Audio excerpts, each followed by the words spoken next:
እንዴት ሰው በውሃ ተጠምቆ ክርስቲያን ሊሆን ይችላል? እንዴት ሰው ቄስ ቀድሶ አቁርቦት የአምላክን ሥጋ የአምላክን ደም በላው ሊል ይችላል? ይላል ሰው። ይህ ሁሉ ጥያቄ በእንዴት የሚነሱ ናቸው። አሁን መለሰለት። አሁን በዚህም ደግሞ ችግር የለም ተጠራጠር፣ ዝም ብለህ አንተ ተጠራጠር እኔ አሳድጋለሁ እያለ ዝም ይለዋል። እንዴት እንደዚህ ስላለ አይባልም። አሁን አንድ ሰው መጥቶ እኔ ግን ይሄ ስዕል የሚገርማችሁ ነገር እኔ እዚህ ላይ ያለው ስዕል አንዱ ሰማይ ስዕል ይሄ ደስ አይለኝም ቢል ስማ ወልድ መንፈስ ቅዱስ አንተ ምን ምናፍቅን አይባልም። እንዴት ነው ያልገባ ምንድን ነው የሚባለው? ሰው ደግሞ ስናሳቅቀው ክደቱን ይደብቀዋል። ሲደብቀው አንድ ቀን ይፈላበትና ዞት ይሄዳል። ሰው እንዲናገር ማድረግ አለብን። እኔ በነገራችን ላይ እዚህ እመቤታችን ስዕል ላይ ያለችው ነገር እኔ ደስ አይለኝም ቢል ስማ አንቺ እንዴት ያለሽ ሆነሽ እንዴት ያለና አንተ አይባልም።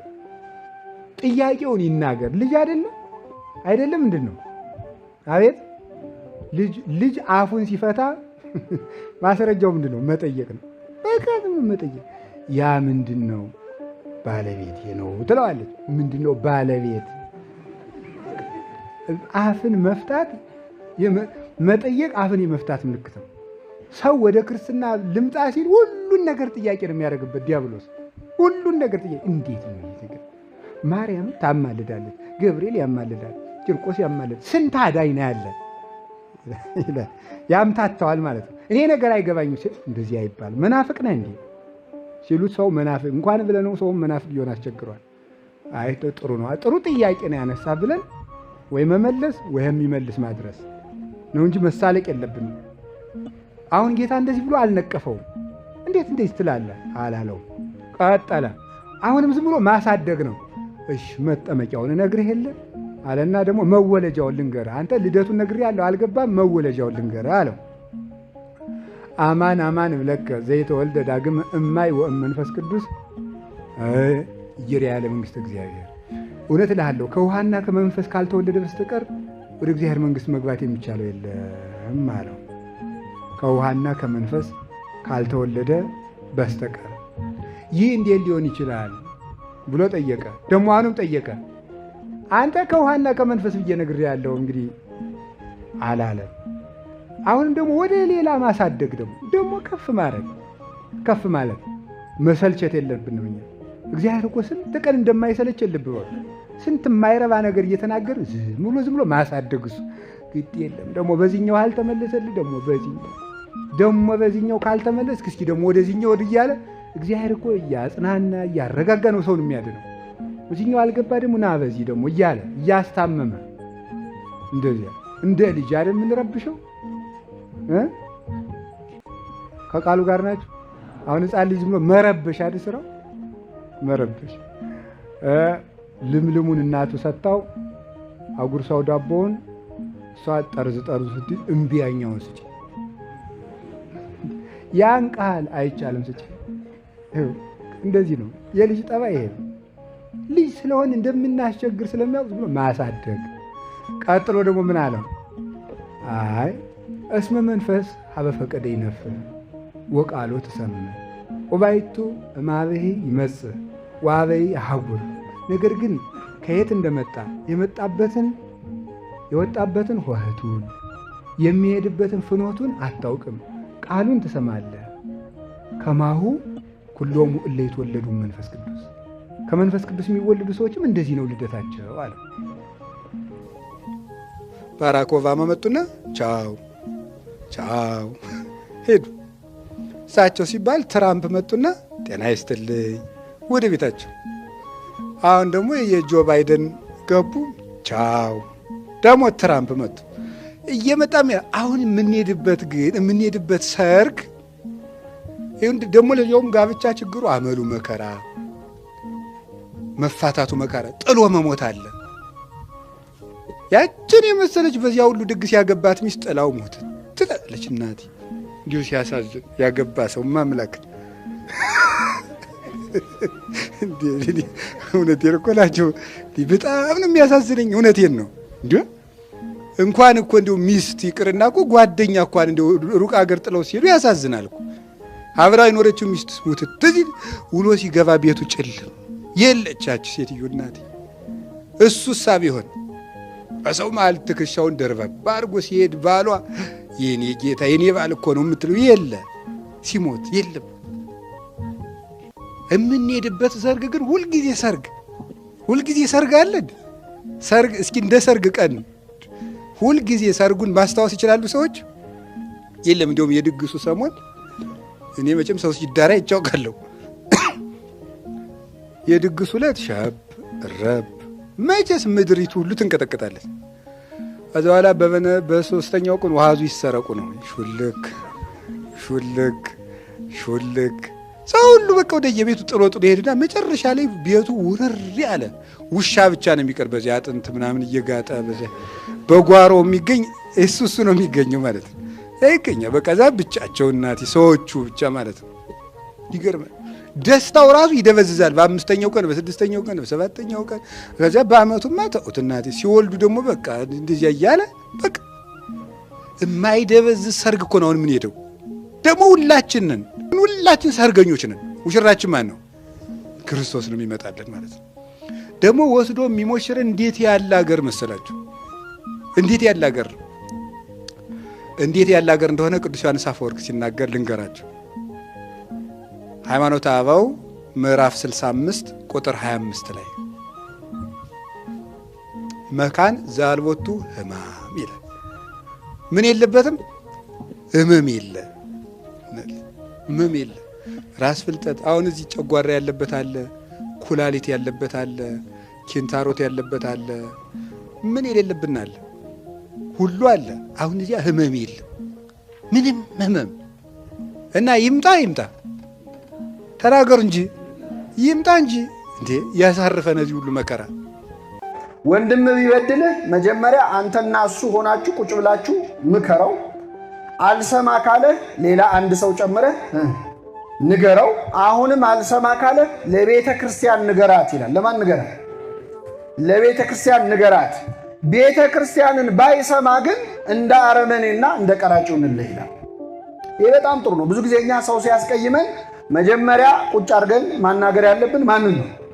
ሰውየው ነው። እኛ ግን የምናደርገው መጀመሪያ ለአገር እናወራለን። ለአገር አውርተን ኧረ ተው ታረቁ ተው ሲል ነው ገልብጠነዋል። ግን ምንድነው ያለው መጽሐፍ ቅዱስ? መጀመሪያ ለሱ ንገረው፣ ቀጥሎ ሰው ጨምረ ንገረው፣ ሶስተኛ ግን ለቤተ ክርስቲያን ንገራት አለ። ለማን ንገራት? አሁን ቤተ ክርስቲያን ያለው ለማን ነው? ለህንፃው ንገረው ሊለን አይችልም። ህንፃ ቤተ ክርስቲያን አይሰማም አይለማም። ለምእመናን ለማህበረ ምእመናን ንገር አይልም። ምክንያቱም ለህዝብ ማውራት ስለሚሆን አንተና እሱ ብቻችሁን ሆናችሁ ካለ በኋላ ለህዝብ ተናገር አይልም። ስለዚህ ቤተ ክርስቲያን ብሎ የሚጠራው ማንን ነው? ቤተ ክህነቱን ነው፣ አስተዳደሩን ነው፣ አባቶችን ነው። እንግዲህ መንፈስ ቅዱስ እንደውም ጭራሽ አሁን በዚህ ሰሞን የተሰበሰበው ቅዱስ ሲኖዶስ ምን ያህል ስልጣን እንዳለው ቤተ ክርስቲያን የመባል ስልጣን እንዳለው መረዳት አለብን። የሐዋርያት ሥራ ምዕራፍ 15 ቁጥር 28 ላይ ሐዋርያት ተሰበሰቡ ይላል። የመጀመሪያውን ሲኖዶስ አደረጉ። በኢየሩሳሌም ሊቀ ጳጳስ የነበረው የጌታ ወንድም ተብሎ የሚጠራው ቅዱስ ያዕቆብ ነበረ። ሐዋርያት ሁሉ ተሰበሰቡ። በዛ ወቅት ተፈጥሮ በነበረ ክርክር ዙሪያ ሲወያዩ ቆዩ። 1 ዓመት ሙሉ ተነጋገሩበት ይላል። በመጨረሻም ውሳኔ ወሰኑ።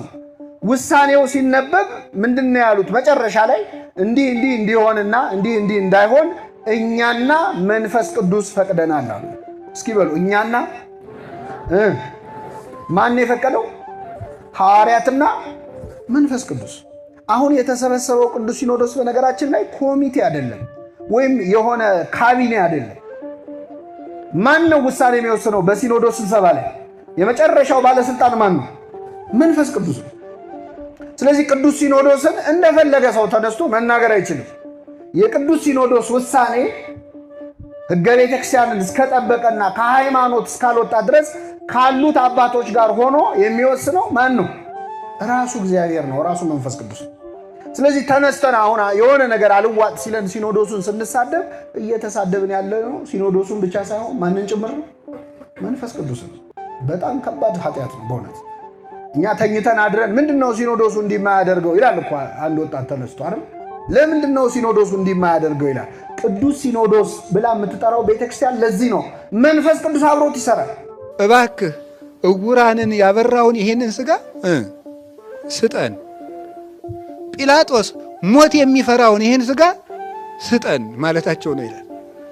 ጲላጦስ ነፋሳት የሚታዘዙለትን ይህን ሥጋ ስጠን፣ ይህን ሥጋ አጋንንትን በቃሉ የሚያዛቸውን ይህን ሥጋ ስጠን። ጲላጦስ ፀሐይ፣ ጨረቃ፣ ከዋክብት የሚደነግጡለትን ይህን ሥጋ ስጠን ማለታቸው ነበር። የምንቆርበው ሥጋ ያ ሥጋ ነው። ቀና ባለ ጊዜ ነፋሳት ጸጥ የሚሉትን ሥጋ እንቆርበዋለን። ይገርማል እኮ ቸርነቱ። አጋንንት እረ እንዳታጠፋን እኛ ካንተ ጋር ምን አለን የሚሉት ያን ሥጋ እንቀበለዋለን።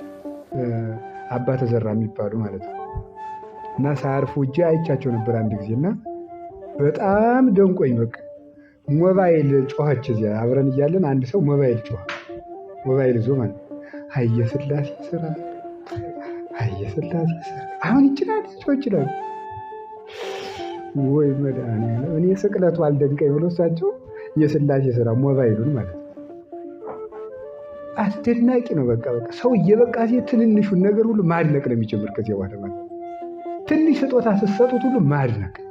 አሁን ዝም ብሎ በቆሎ አሁን ባቄላ ሸጥ ጠብሳችሁ ብትወስዱለት አሁን ለአንድ ባይታዊ እንዴት አድርገህ ጠበስኩ እንጨቱ እንዲህ ብሎ ተያያዘ እያለ ማድነቅ በጣም ነው እኮ የሚገርም ማለት ነው።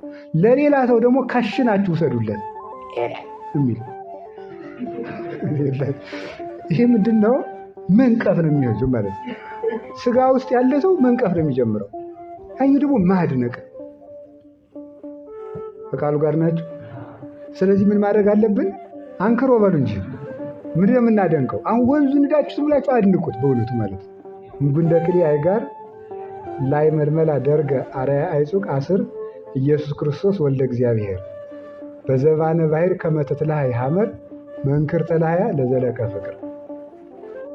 ጀልባይቱ በጣና ላይ ስትሄድ ደስ እንደምትለው ሁሉ ያንተ ፍቅርም እንደዚህ ሲጨዋወቷት መልካም ናት ይላል።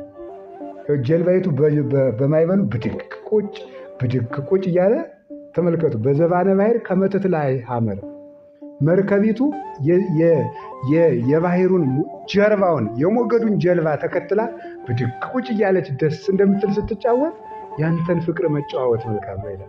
ጀልባውን አይቶ ፍቅር ያስታውሳል። ጀልባውን እያየ የክርስቶስን የፍቅር ሞገድ አስታወሰው ማለት ነው። ማይበል ሲያዩ የክርስቶስ ፍቅር ትዝ ይላቸዋል። አየች ማይበል ሲያዩ እንደኔ ያለ ኃጢአተኛ ምን ትዝ ይለዋል? ፍራት ሲል ሰጠን። አሁን ማይበሉ ግልብጥ ሲል አረ ለቅዱሳን የክርስቶስ ማይበል እንዲህ ብሎ በዛላቸው ይላል። ጥሩ ሰው ከሆነ ደግሞ የኛው ከሆነ አይ አጉል ሰዓት ተነስተን እናንተ አለቅን አይ አለቅን አለቅን ይኸውልህ ማለት ነው። እስመናሁ ይፈል ሞገደ ፍቅርኪ በውስተ ልቤ የፍቅርሽ ሞገድ ይላታል እመቤታችንን አባ ጊዮርጊስ በልቤ ውስጥ ይፈላል። ይገርማል እኮ በልቤ ውስጥ የፍቅርሽ ሞገድ ይፈላል አለ። እንዴት ያለ መታደል ነው እናንተ! እንዴት ብሎ እንዴ የፍቅርሽ ሞገድ በልቤ ውስጥ ይፈላል አላችሁ እንዴ! እግዚአብሔር ከሁላችን ጋር ይሆን። ስለዚህ ማድነቅ መልመድ አለብን።